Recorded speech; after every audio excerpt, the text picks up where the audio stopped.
where computers don't just process information, they consume it, literally, with light. That's right. We're talking about photonic quantum computing and a particularly ingenious method. It's known as measurement-based quantum computation, or MBQC. Yeah, MBQC, it's quite different.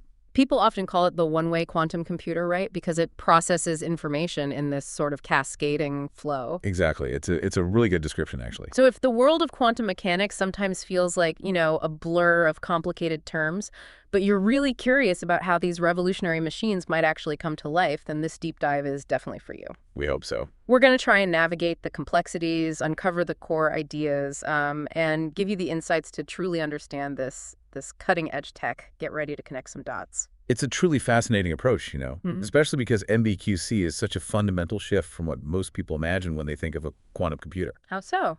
Different from the usual date model. Yeah, totally different. Instead of applying a series of operations or gates to a fixed set of qubits. Right, the standard picture. MBQC starts with something else entirely. A massive, pre-prepared quantum state that's already highly entangled. Huge. Okay, so you start with entanglement already baked in. Exactly.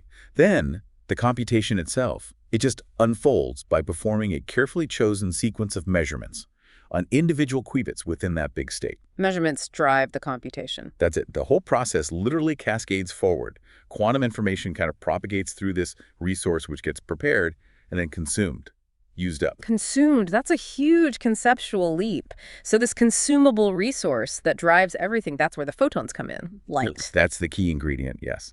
Photons are really remarkable for this. What makes them so good? Well, for one, they are exceptionally robust carriers of quantum information. They're largely immune to common problems like thermal noise, environmental interference. Stuff that messes up other qubits. Right. And that means many key parts of a photonic quantum computer can actually run at room temperature, which is a really big deal. Room temperature, wow. Not needing those massive fridges everywhere. For a lot of it, yes. And second, they're flying qubits.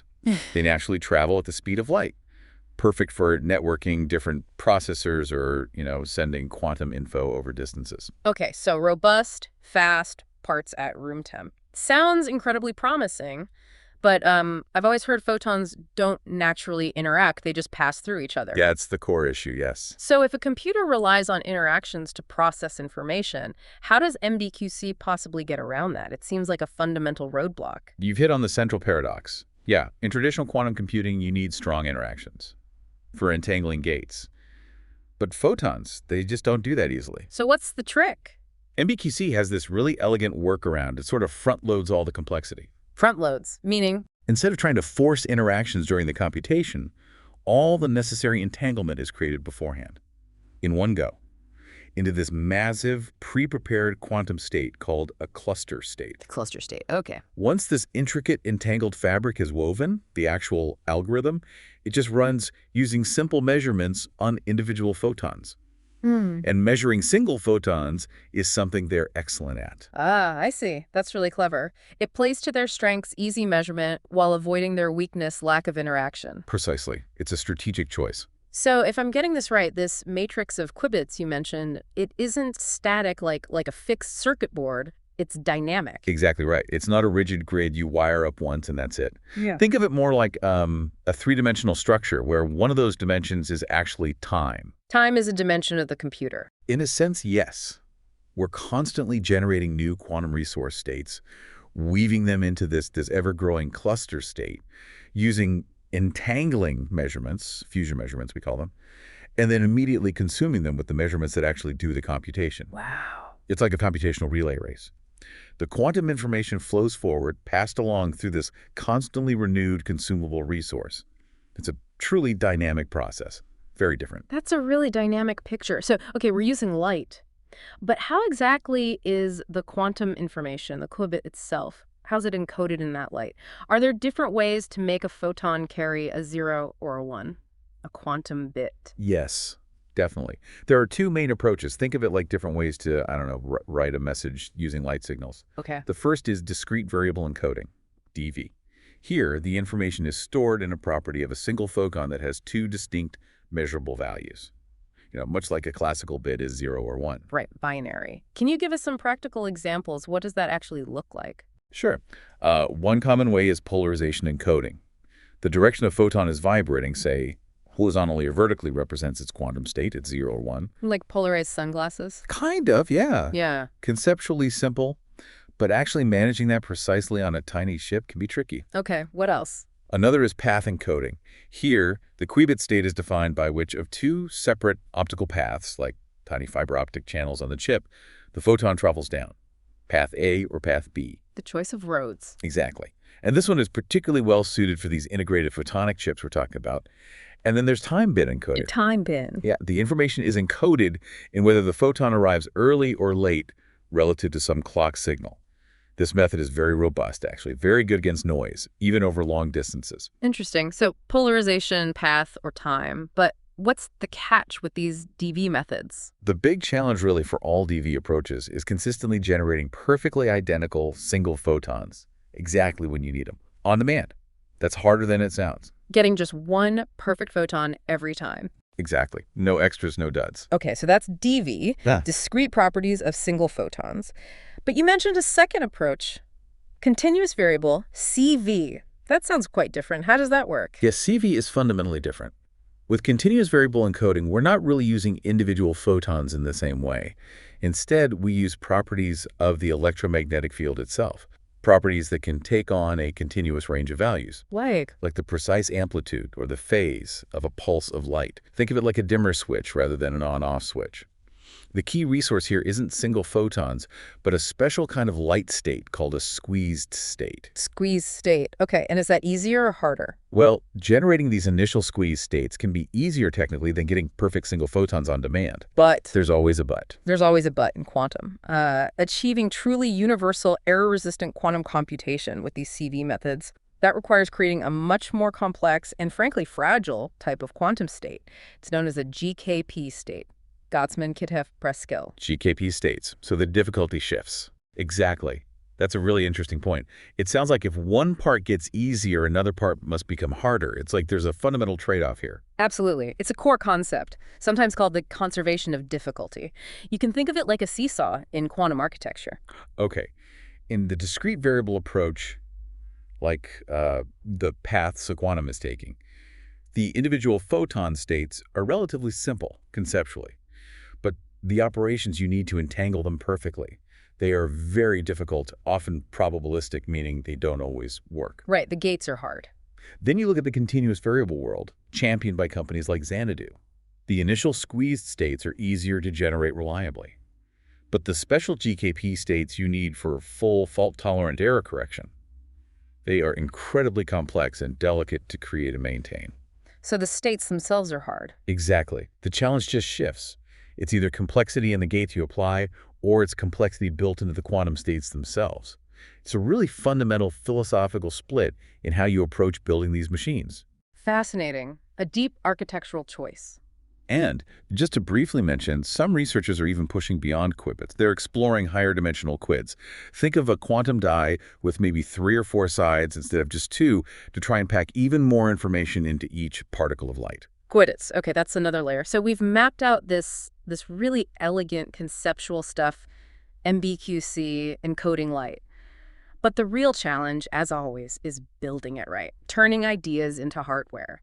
How do we actually construct this matrix of qubits, this flowing fabric of light, in the real world? Is it all about those photonic integrated circuits, the PICs? Absolutely. That's the key enabler. The move to PICs, essentially light circuits printed onto chips, is absolutely fundamental for scaling up. Like printing wires, but for light. Pretty much. Yeah. It lets us build incredibly complex optical systems, beam splitters, interferometers, all sorts, on a single tiny piece of silicon, often using the same advanced manufacturing processes, the CMOS processes, that build our classical computer chips. Leveraging the semiconductor industry. Exactly. That means we can potentially integrate millions, maybe even billions, of optical components onto a single device. That's the path to scale. Okay, that makes sense for scaling. So what are the key components on these chips? What makes the light behave like a quantum computer? Let's start with what generates the light, the photon source. Right. The engine, especially for discrete variable computers, are the single photon sources. And the requirements are tough. We need them to be deterministic, meaning they emit exactly one photon when told every single time On demand. on demand. And that photon has to be pure, no chance of accidentally getting two photons. And it needs to be indistinguishable. Every photon must be a perfect quantum clone of every other photon from that source, or even from other sources on the chip. Identical quantum twins. Exactly. Historically, generating single photons reliably was tricky. Methods like spontaneous parametric down-conversion, SPTC, were probabilistic. You never knew for sure if you'd get one. Like catching fireflies, you said. Yeah, something like that. But now, newer methods are much better. Things like semiconductor quantum dots are tiny artificial atoms trapped inside carefully engineered optical cavities. They're getting incredibly good, exceeding 70% efficiency in some cases, getting us much closer to that ideal on-demand source. It's a huge area of progress. Okay, so we have better sources coming online. Once we have these single photons, how do they move around the chip? What are the quantum wires? Those are the optical waveguides. Think of them as microscopic, transparent channels etched into the chip material, guiding the light precisely where it needs to go. Like tiny optical fibers on the chip? Essentially, yes. Silicon is a common material because of the CMOS compatibility. But other materials like silicon nitride, SiN, offer incredibly low light loss, which is critical. So companies like Xanadu prefer SiN, and sometimes use specialized materials like lithium niobate for things like ultra-fast optical switches. So we have the light source, and we can guide it. How do we actually manipulate it? How do we perform quantum operations on it? That's where the active optical elements come in. The basic building blocks are things like beam splitters, which are like partially reflective mirrors at the nanoscale that can split a photon's path or combine paths, and phase shifters, which can subtly delay or change the oscillation of the light wave, changing its quantum phase. Beam splitters and phase shifters, the toolkit. That's the core toolkit. By combining these, often in clever arrangements, we can create structures like a Mach-Zehnder interferometer or MZI. MZI, what does that do? Think of an MZI as a kind of quantum roundabout for light. It takes an input photon, splits it, potentially changes the phase on one path, and then recombines it. By carefully controlling the phases, you can perform essentially any single qubit rotation. You can precisely steer the quantum state. These MZIs are fundamental for universal quantum computation on a chip. Okay. And you mentioned optical cavities for the sources, too. Yes, optical cavities are crucial. These are structures designed to trap light, bouncing it back and forth many, many times in a tiny space. Like an echo chamber for light. Exactly. This trapping dramatically enhances the interaction between light and matter. There's something called the Purcell effect. It basically makes it much easier for, say, a quantum dot to emit its photon into the specific waveguide we want it to. Makes sense. It helps us collect those single photons very efficiently, crucial for good sources. Makes sense. And finally, the computation ones, the light goes through all this. How do we read the answer? How do we detect the photons at the end? That's the job of the single photon detectors. And these need to be incredibly sensitive and fast. The current gold standard are superconducting nanowire single photon detectors, SNSPDs. Superconducting, that sounds cold. They are. They're made of incredibly thin wires cooled down to superconducting temperatures. When a single photon hits the wire, it creates a tiny hotspot, briefly disrupting the superconductivity, which we can detect as an electrical pulse. They're amazing. They can catch over 90%, maybe even 98% of incoming photons, and they know when the photon arrived with picosecond precision. Really state-of-the-art. Okay, but this brings up that point we touched on earlier. You said many parts can run at room temperature, but these SNSPDs, they definitely need extreme cold, right? So is it truly a room temperature system or not quite? That's a really crucial nuance. Yeah, Okay. that's not quite black and white. While the vast network of waveguides, the MZIs, the passive stuff in the photonic chip itself, that can indeed operate perfectly fine at real temperature. But The sensitive bits. the most sensitive parts, those high-performance single photon sources, often using cavities, and these incredibly efficient SNSPD detectors, they often do require cryogenic cooling, typically around 4 Kelvin, which is liquid helium temperature, so still very cold. Okay, 4 Kelvin. Not room temp, but maybe not as extreme as some other quantum computers. Exactly. So it's more accurate to call it a hybrid thermal system. But here's the key point.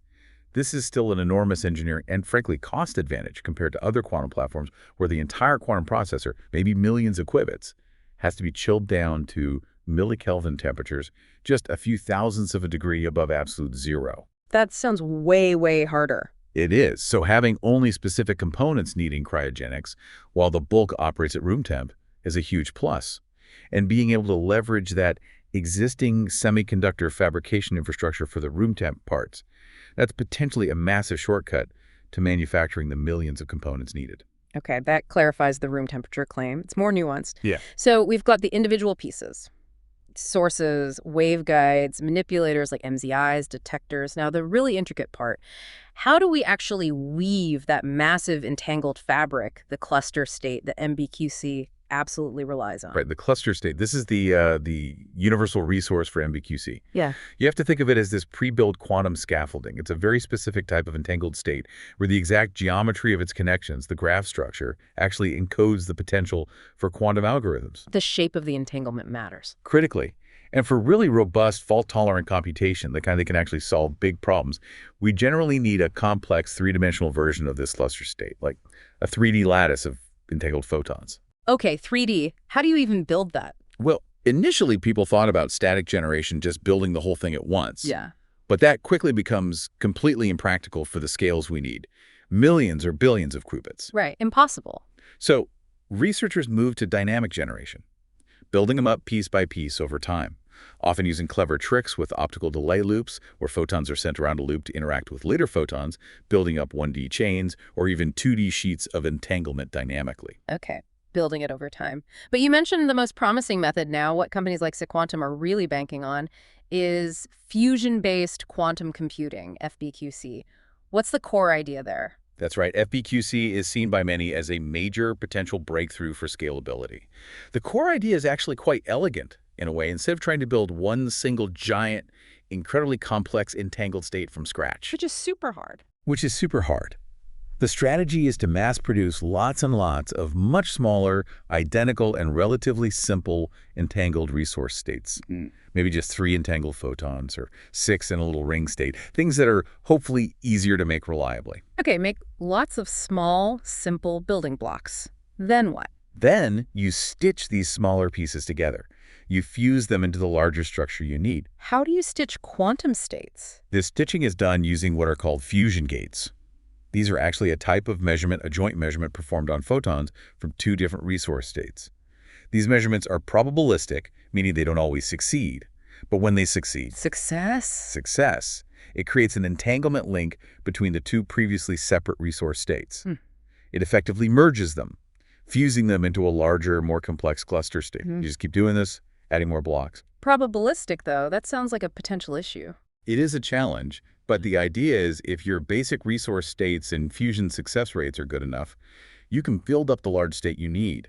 And this is where that computational relay race concept really comes into its own. Ah, yes, the relay race. How does fusion fit in? It truly is like that.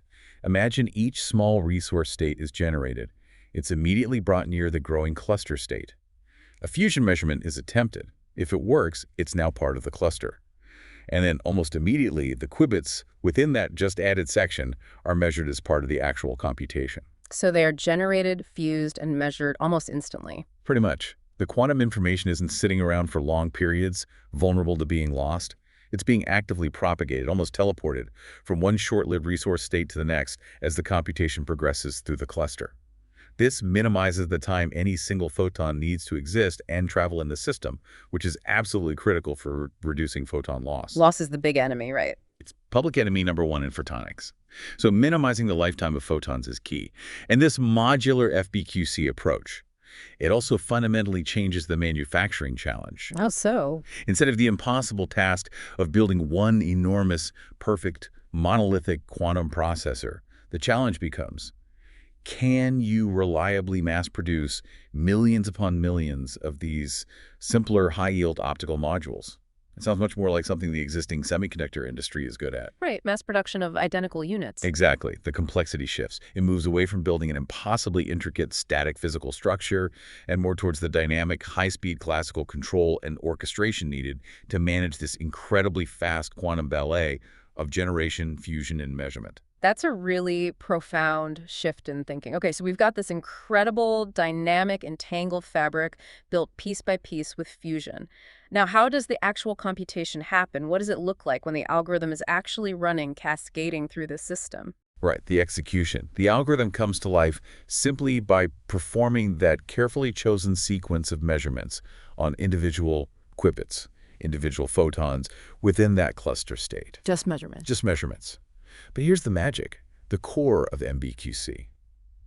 Measuring a qubit that's part of an entangled cluster state isn't destructive in the way you might first think. It doesn't just kill the information. What does it do then? Because of the entanglement, when you measure one photon in a specific way, its quantum state collapses, sure, but that collapse instantly influences the quantum states of its tangled partners, its neighbors in the cluster. The effect is that the quantum information effectively gets teleported or passed along from the measured photon to its neighbor. Passed along by measuring it. Yes. And crucially, the measurement process itself, depending on the basis you choose to measure in, can also apply a specific quantum operation, like a rotation or a flip, to the information that gets transferred. We call this a byproduct operator. Okay, so measurement teleports info and does an operation. But quantum measurements are probabilistic, right? The outcomes, 0 or 1, are random. So if these byproduct operations depend on the random outcome, wouldn't that just scramble the whole computation? That is precisely the challenge. You've nailed it. And the solution leads us to the absolutely crucial role of classical feed-forward. Classical computers getting involved again. Deeply involved. The moment a measurement happens on a photon and we get its classical result of N or a 1, that piece of classical information is immediately whisked away electronically to a high-speed classical processor. Okay. This classical processor has been pre-programmed. It knows the algorithm. It instantly calculates what that random byproduct operation was based on the measurement outcome it just received, and then in real time, before the next measurement happens on a subsequent photon down the line. Very fast. It sends a signal back to the quantum chip, telling it to adjust the basis, the angle, of that next measurement. This adaptive adjustment is specifically calculated to cancel out the random effect of the byproduct operator from the previous step. Wow. So it measures, calculates the randomness, and corrects for it on the fly for the next step. Exactly. It keeps the computation deterministic and on the intended track, despite the inherent randomness of quantum measurement. So measurement-based quantum computation is inherently, fundamentally a tightly integrated hybrid quantum classical system. The classical computer isn't just reading the output at the end, it's actively steering the quantum computation step by step. You've absolutely got it. It's a constant high-speed feedback loop. And interestingly, the speed and the latency, the delay of these classical control electronics become a surprisingly critical bottleneck for the whole system. The classical part limits the quantum speed. It can, yes. That entire loop, detect the photon, send the classical signal, have the processor calculate the correction, send the new instruction back to the quantum chip to adjust the next measurement. All of that has to happen faster than the time it takes for the next photon in the computational sequence to arrive, which in photonics can be nanoseconds or less. That's incredibly demanding on the classical hardware. Extremely demanding. High throughput, low latency classical processing right next to the quantum chip. So, okay, if the computation is driven by measurements, the program for an MBQC computer isn't like a traditional list of quantum gates, right? What is the program then? That's a great question. The program is actually what we call a measurement recipe. A recipe, like for baking. Sort of. It's a precise list. It specifies exactly which qubits in the cluster state need to be measured, in what order they need to be measured, and crucially, in what specific quantum orientation or basis each measurement should be performed.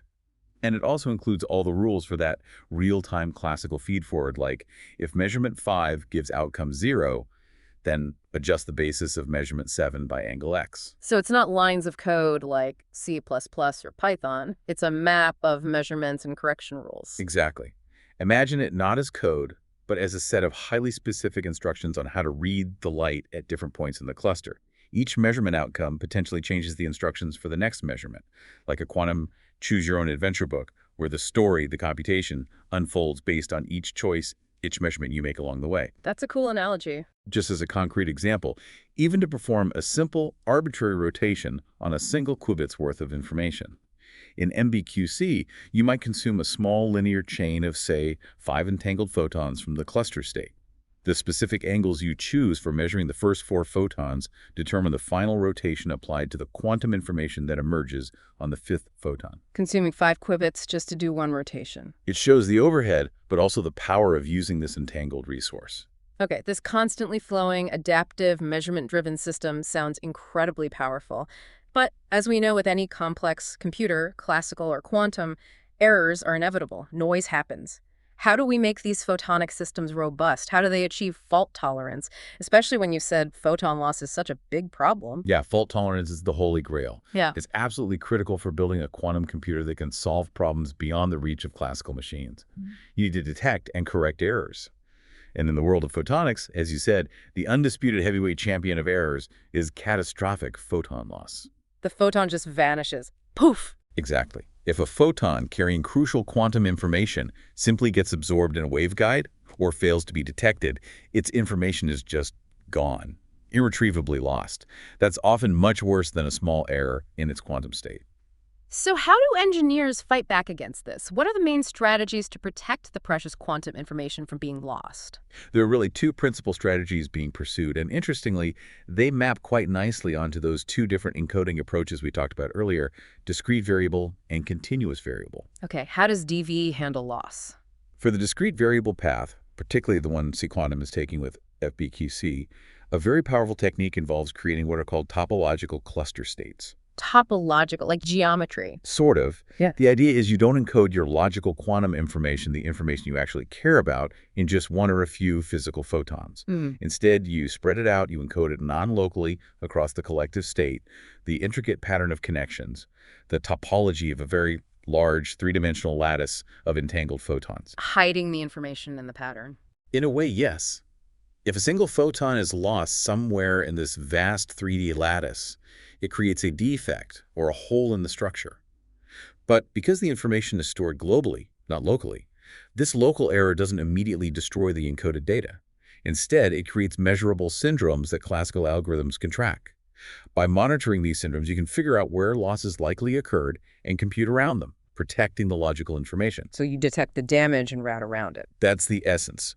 This topological approach offers potentially very high tolerance to loss, maybe even allowing loss rates of up to 0.75% per photon, which is quite high. But the cost is immense resource overhead. You might need thousands, maybe tens of thousands of physical photons just to encode a single, stable, error-corrected logical qubit. Wow, thousands to one. That's a lot of photons. It is. It's a huge engineering challenge. But the quantum is also showing how standard quantum error correction codes applied to those smaller FBQC resource states before fusion can also significantly boost tolerance to loss during the fusion process itself. They've shown thresholds might go from under 1% loss per photon up to maybe 2.7% or even near 6% with clever adaptive strategies. So there are multiple layers of protection. Okay, so that's the DV approach. Build big, redundant structures. What about the continuous variable approach using squeezed light and those GKP states? How do they aim for robustness? For CV systems like Xanadu's, the strategy is quite different. It aims to build the robustness directly into the quantum bit itself. This is often called hardware-efficient error correction. The star player here is the GKP state, the Gottesman-Kitaev-Preskill state. Those complex states again? Exactly. These are extraordinarily complex, non-Gaussian quantum states of light. They're specifically engineered. Their very structure in phase space is designed so that they are intrinsically resistant to small errors, like small shifts in amplitude or phase. Small errors tend to nudge the state back towards its correct form. It's like the error correction is built right into the hardware, into the very definition of the qubit. So the qubit protects itself. To a degree, yes, against certain types of errors. Xanadu made a massive splash recently by demonstrating the first on-chip generation and verification of these GKP states. That was a huge milestone, proving that creating these highly non-classical states in integrated photonics is actually feasible. That sounds really promising, too. So this feels like another one of those moments where that conservation of difficulty principle really shines through, doesn't it? It seems like fault tolerance is either achieved through massive architectural redundancy or by engineering incredibly complex, intrinsically robust qubits. It truly is. It highlights those two competing philosophies again. The discrete variable approach, the sequantum way, often takes what you might call a software or architectural approach to fault tolerance.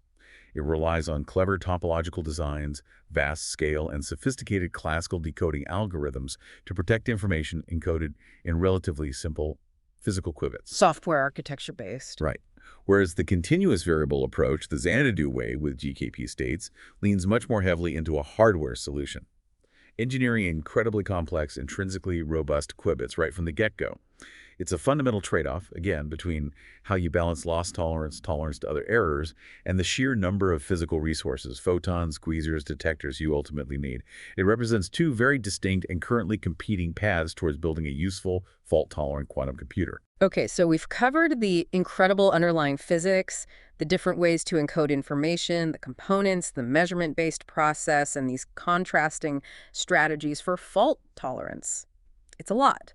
But what does this actually look like in the real world right now? How are these theoretical concepts being turned into actual hardware, into machines, by the leading companies? Let's maybe dig into the different industrial roadmaps being pursued. Yeah, absolutely.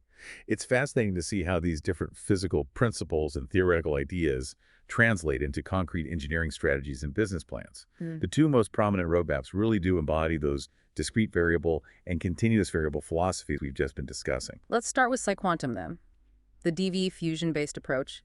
What's their big picture strategy? Okay, so quantum. They are definitely going big. They're pursuing that discrete variable encoding using silicon photonics built-in standard CMOS fabs and relying heavily on fusion-based quantum computing to build those 3D topological cluster states for fault tolerance. And their stated ambition is immense. How immense. Their goal is essentially to leapfrog the entire current NISQ era, the noisy intermediate scale quantum era, where we have maybe tens or hundreds of somewhat error-prone qubits. They aim to build, more or less directly, a single enormous, fully fault-tolerant quantum computer with over 1 million physical qubits right out of the gate. 1 million qubits, skipping straight to the end game. That's the plan. Their strategy is explicitly scale first.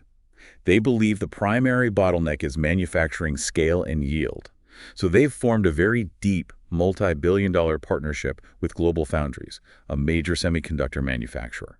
They're betting heavily that leveraging existing high-volume, mature CMOS manufacturing processes is the fastest, maybe the only way, to achieve the sheer scale and integration density needed for a 1 million-plus qubit topological machine. A massive manufacturing bet. A massive manufacturing bet, yes, focused on loss tolerance via topology. Okay, so that's PsiQuantum, scale first DV. How does Xanadu, representing the CV approach, compare? What's their roadmap? Xanadu is taking a distinctly different path. They are pursuing the continuous variable approach, using squeezed light as the resource, and aiming for fault tolerance primarily through those intrinsically robust GKP states. The hardware-based error correction. Exactly. Their platform uses silicon nitride, SDM photonics, which is known for having incredibly low optical loss, lower than standard silicon, which is vital when you're dealing with delicate states like GKP.